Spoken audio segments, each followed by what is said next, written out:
Scary Stories Collection. 10 Short Horror Stories. Written by Stories from the Attic.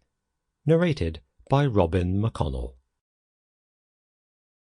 Shut in.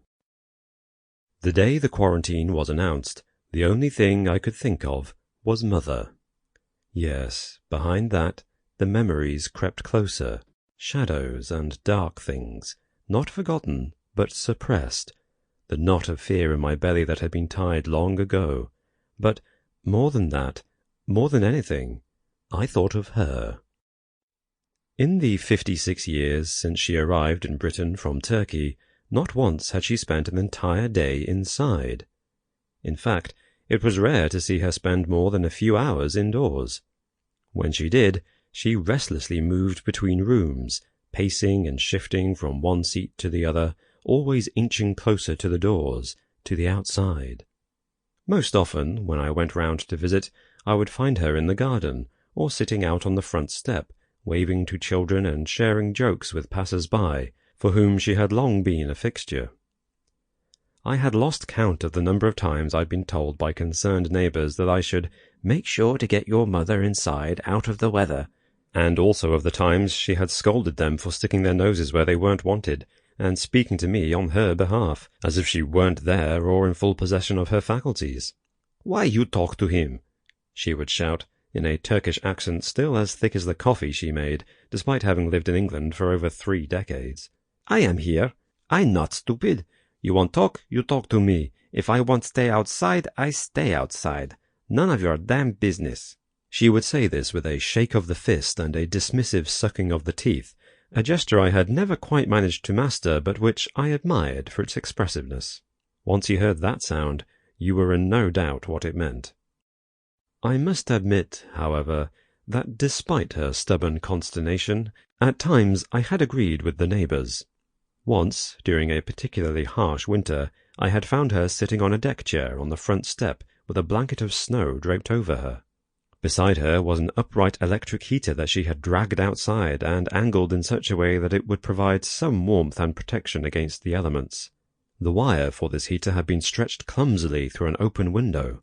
I stared at her, huddled and shivering in disbelief.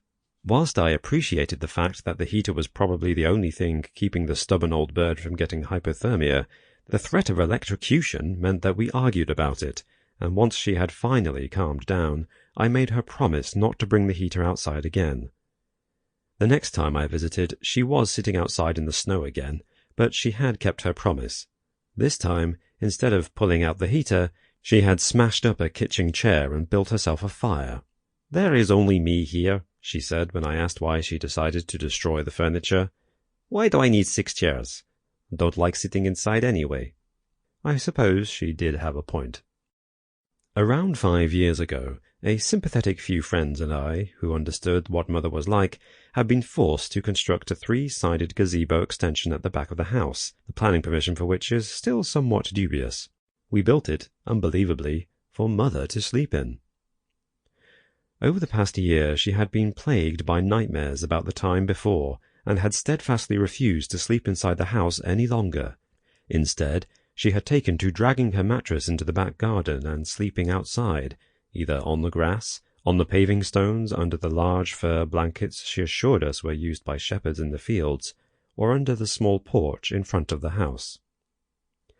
The building we were forced to put up was glass on 3 sides, and completely open to the elements at the front.